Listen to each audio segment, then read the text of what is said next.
ஓம் சாய்ராம். என் அன்பு செல்லமே, என்னுடைய அழகான தங்கமே, என்னம்மா, என்ன யோசனை? உன்னுடைய வாழ்க்கையை பற்றி என்னென்னவோ யோசனை செய்கிறாய். ஆனால் நான் சொல்வதை மட்டும் எப்படிதான் விடுகிறாயோ தெரியவில்லை. மறந்து மறந்து போய் விடுகிறாய். நான் என்ன சொல்லியிருக்கிறேன்? எந்த ஒரு விஷயமாக இருந்தாலும் உன்னுடைய மனதில் குழப்பமாக இருக்கும் பட்சத்தில் நிச்சயமாக நீ என்னிடம் வந்து இதுதான் எனக்கு குழப்பம், இந்த ஒரு விஷயத்தில் குழப்பம் என்று நீ என்னிடம் சொன்னால் அதற்கு நிச்சயமாக ஒரு தீர்வை கொடுக்க போகிறேன். ஆனால் நீயோ அப்படியே அதெல்லாம் மறந்து எப்ப பார்த்தாலும் ஏதேதோ கவலைகளோடு இருக்கிறாய். கவலைகளோடு இருக்கும் பட்சத்தில் எந்த ஒரு விஷயத்தையும் ஒழுங்காக செய்ய முடியாது என்பது இன்னுமா உனக்கு தெரியவில்லை?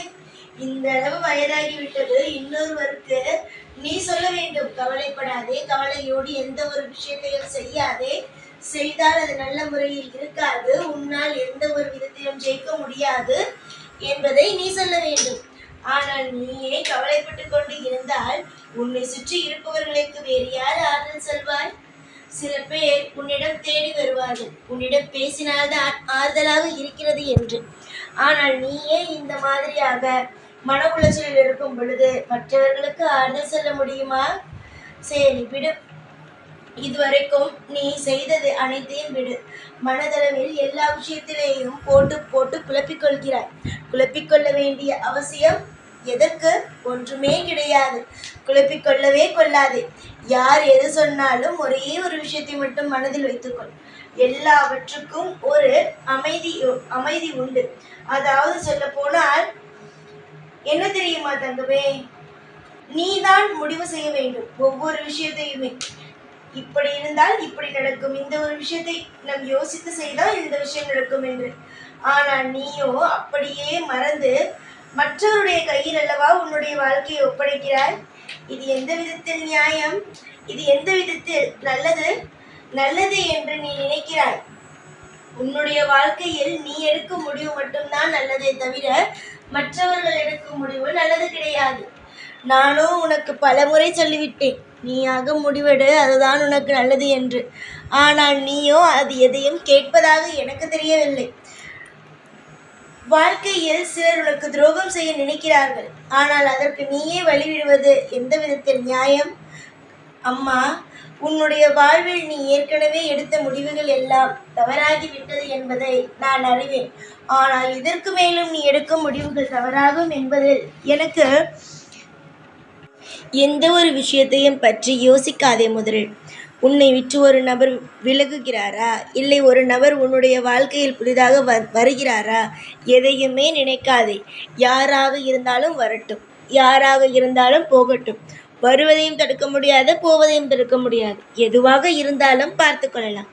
நிச்சயமாக ஒரே ஒரு விஷயத்தை மட்டும் ஞாபகம் வைத்துக்கொள். நிச்சயமாக உன்னுடைய வாழ்க்கையில் யாரெல்லாம் உன்னை கஷ்டப்படுத்தினார்களோ, யாரெல்லாம் உன்னை கண்கலங்க வைத்தார்களோ, யாரெல்லாம் உனக்கு துரோகம் செய்தார்களோ அனைவரும் நிச்சயமாக தண்டனை அனுபவிப்பார்கள்.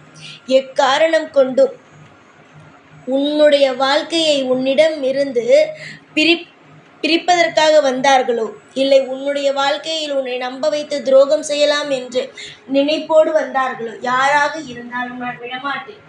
அவர்கள் உன்னை கண்கலங்க வைத்து விட்டார்கள். ஒரு நபர் உன்னை சம்பந்தமே இல்லாமல் கண்கலங்க வைத்து விட்டார்கள் என்றால் நிச்சயமாக அவன் அன்றே முடிவெடுத்து கொள்ள வேண்டும், நமக்கு சாய் தண்டனை கொடுப்பார் என்று.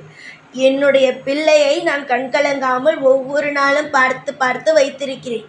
ஆனால் திடீரென்று வந்து சிலர் அளவைக்கும் பொழுது என்னுடைய பிள்ளையுடைய மனமோ தாங்க மறுக்கிறது. முடியாதுதான், தாங்க முடியாதுதான், எனக்கு எல்லாமே தெரிகிறது. தங்கமே, விட்டு போக வேண்டும் என்று நினைப்பவன் விட்டு போகட்டும். உன் கூட இருக்க வேண்டும் என்று நினைக்கும் உண்மையான தூய்மையான உறவுகள் இருக்கட்டும். போனவனை எப்பொழுதும் தடுக்காதே. அதுபோல நல்லவர்களை எப்பொழுதும் வாழ்க்கையிலிருந்து எடுக்க வேண்டும், உன்னுடைய வாழ்க்கையிலிருந்து எடுக்க வேண்டும் என்று நினைக்காதே. ஏனென்றால் உன்னுடைய வாழ்க்கைக்கு இன்பத்திலும் துன்பத்திலும் இந்த சாய் இருக்கிறேன். எதுவாக இருந்தாலும் உனக்கு நல்லது மட்டுமே தான் செய்வேன். எப்பொழுதும் பொறாமை எண்ணத்தோடு சிலர் அலைகிறார்கள் உன்னை சுற்றி. அவர்களிடமெல்லாம் நீ பார்த்து இருப்பதும் நல்ல விஷயத்தை மட்டுமே பேசுவதும், உன்னுடைய குடும்பத்தில் இருக்கும் ஒவ்வொரு விஷயத்தையும் பற்றி பேசாமல், அதே போல மற்றவருடைய வாழ்க்கையை பற்றி யாராவது ஒருவர் இவனுடைய வாழ்க்கையில் பார் இப்படி நடந்து விட்டது, அவனுடைய வாழ்க்கையில் பார் இப்படி அப்படி நடந்து விட்டது என்று சொன்னாலும் தயவு செய்து எதையும் நம்ப வேண்டாம். எல்லா விஷயத்திலேயும் ஒரு பார்த்து பார்த்து பேசு. ஏனென்றால் உன்னுடைய வாயிலிருந்து என்ன வரும் என்று தெரிந்து கொண்டு அதை போய் வெளியில் சொல்லி அதன் மூலியமாக கூட உன்னை மாற்றிவிட நிறைய பேர் முயற்சி எடுக்கிறார்கள். அதனால்தான் எதுவாக இருந்தாலும் பார்த்து பழகு என்று நான் சொல்கிறேன். கண்ணீரை துடைத்து கொண்டால் சந்தோஷமாகத்தான் இருப்பாய். கண்ணீர் எப்பொழுதும் இருந்து கொண்டே இருந்தால் உன்னால் ஒரு புதிய காரியம் செய்ய முடியாது. நல்லவர்கள் யார் கெட்டவர்கள் யார் என்பதையும் உன்னால் புரிந்து கொள்ள முடியாது. நான் உனக்கு எடுத்து சொல்வதை புரிந்து கொண்டாலே போதும். நீ யோசிக்க வேண்டும் என்ற அவசியம் கூட கிடையாது. நான் சொன்னது படி உன்னுடைய வாழ்க்கையில் யார் யார் எப்படி இருக்கிறார் என்று நீ முடிவெடுத்தாலும் யோசித்தாலே போதும். உன்னுடைய வாழ்க்கை அமோகமாக இருக்கும். நீ வேண்டுமானாலும் பார், துரோகிகள் எல்லாம் அழிந்து நல்ல உறவுகளும் எல்லா நேரத்திலும் ஒரு இன்பமான விஷயமும் உனக்கு கிடைக்கிறதா இல்லையா என்று பார். ஏற்கனவே உன்னுடைய வாழ்க்கையில் இருக்கும் துரோகிகள் பாதி பேரை அழித்துவிட்டு உன் பக்கம் இப்பொழுது வருவது கிடையாது. ஆனால் மீதி பேர் இருக்கிறார்கள். கூடிய சீக்கிரமாக அவர்களையும் அடக்கி வைப்பேன். நான் இருக்கிறேன் என்ற நம்பிக்கையோடு ஒவ்வொரு காலமும் உன்னுடைய முயற்சிகளை எடுத்துக்கொண்டே இரு. காலம் முழுவதும் உன்னுடைய வாழ்வில் அனைத்து சகல ஐஸ்வர்யத்தையும் தந்து வாழ வைப்பேன். எங்கெல்லாம் செல்ல வேண்டும் என்று ஆசைப்படுகிறாயோ, என்ன கோவிலுக்கு செல்ல வேண்டும் என்று ஆசைப்படுகிறாயோ, எல்லா விதத்திலேயும் சொல்கிறேன், ஓர் அற்புதம் நடக்கும். எல்லா விதத்திலேயுமே சொல்கிறேன், ஒரு அதிசயம் நடக்கும்.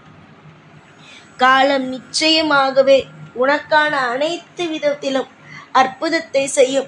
கவலைப்படுத்தத்தான் உன்னை இந்த உலகத்தில் படைத்தேன் என்று நினைக்காதே. சந்தோஷத்தையும் கொடுக்கத்தான் படைத்தேன். கர்மவினையை முடித்து விட்டாய். கர்மவினையோ கழிந்து விட்டது.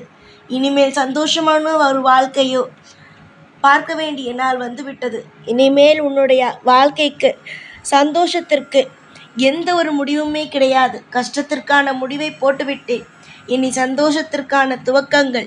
இன்றிலிருந்து உன்னுடைய வாழ்க்கையில் நீ சந்தோஷமாக இருப்பாய்.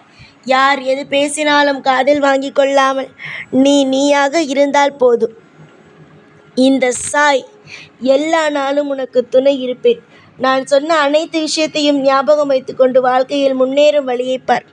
தேவையே இல்லாமல் குழப்பினால்தான் யார் யாரோ உன்னுடைய வாழ்க்கைக்குள் வந்து நுழைவார்கள். ஆனால் உன்னுடைய வாழ்க்கையில் என்னென்ன விஷயங்கள் நடக்கிறது, ஏதேது விஷயங்கள் நடக்கிறது என்பது தெரிந்து நான் உனக்கு எல்லா விஷயத்தையும் சொல்லிவிட்டேன்.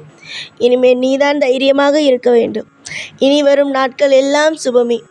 எல்லா நாளும் இனி உன் கூடவே இருப்பேன். இந்த சாய்நான். ஓம் சாய்ராம்.